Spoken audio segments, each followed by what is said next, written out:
মনে রাখবেন, একটা পাপের হিসেব না দিয়ে কাল কিয়ামতের মাঠে কোনো দায়িত্বশীল পার পাবে না ইনশাআল্লাহ। কোনো দায়িত্বশীল না।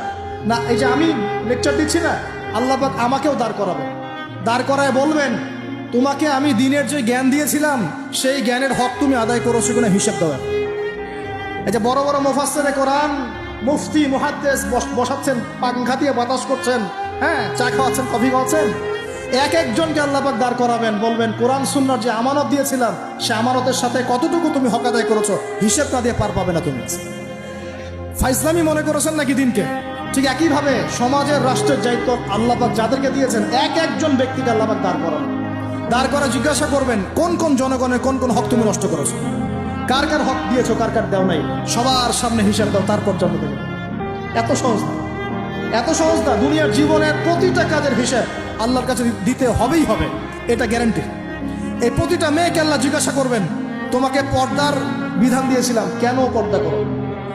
প্রত্যেক মুসলিমকে আল্লাহ জিজ্ঞাসা করবেন, 5 ওয়াক্ত নামাজ ফরজ করেছিলাম, নামাজ পড়ো না, এটা ঠিক মতো পড়েছো কিনা? প্রত্যেক ধনীকে আল্লাহ জিজ্ঞাসা করবেন, দাঁড় করিয়ে করি এক একজন করে, একসাথে 10 জন না, একজন একজন একজন করে আসো, একজন করে। এই আব্দুল্লাহ তুমি আসো, এই আব্দুর রহমান তুমি আসো, এই ওবায়দুল্লাহ তুমি আসো, এই রহিম তুমি, আব্দুর রহিম তুমি আসো। এক একজন করে আল্লাহ ডাকবেন, বলো তোমাকে ধন দিয়েছিলাম, কি করেছো? বলো তোমাকে ইলম দিয়েছিলাম, হক আদায় করেছো কিনা? বলো তোমাকে ক্ষমতা দিয়েছিলাম, কি করেছো? আমি জানি না আর কিভাবে ওয়াজ নসিহত করলে মানুষের কলিজার মধ্যে ঢুকতে পারে, আমার জানা নাই। আমি সহ প্রতি ব্যক্তি এই বিচারের সম্মুখীন হবেই হবে ইনশাআল্লাহ। আল্লাহ পাক আমাদের সবার জন্য বিচারটা সহজ করুন এবং এই কথাগুলো বুঝে আল্লাহকে ভয় করার তৌফিক দান করুন। আমাদের আন্ডারে যারা আছে সবার হিসেব আমাকে দেওয়া লাগবেই। অতএব সমাজ থেকে দুর্নীতি বন্ধ করেন, পাচার হওয়া সব কালো টাকা সাদা করে নিয়ে আসেন, অপচয় কমান, দুর্নীতি কমান, এবং যারা জুলুম জালেম ওদের সাথে কোনো আপোষ করবেন না, সমাজে ন্যায় বিচার প্রতিষ্ঠা করার চেষ্টা করুন। জালেম যদি আপনার নিজের স্ত্রী হয়, নিজের সন্তান হয়, তাকেও শাস্তি দেওয়ার ব্যাপারে যাররা পরিমাণ মায়া দেওয়া প্রদর্শন করবেন না। এটা হবে ওমরের শাসন ইনশাআল্লাহ। ওমর রাদিয়াল্লাহু আনহু ছেলে অন্যায় করেছিল না, সবার সামনে পিটিয়ে ওমর রাদিয়াল্লাহু আনহুর হাতেই তার মৃত্যু হয়ে গেছে। আল্লাহ আর কি বলবো, কি বলার বাকি আছে?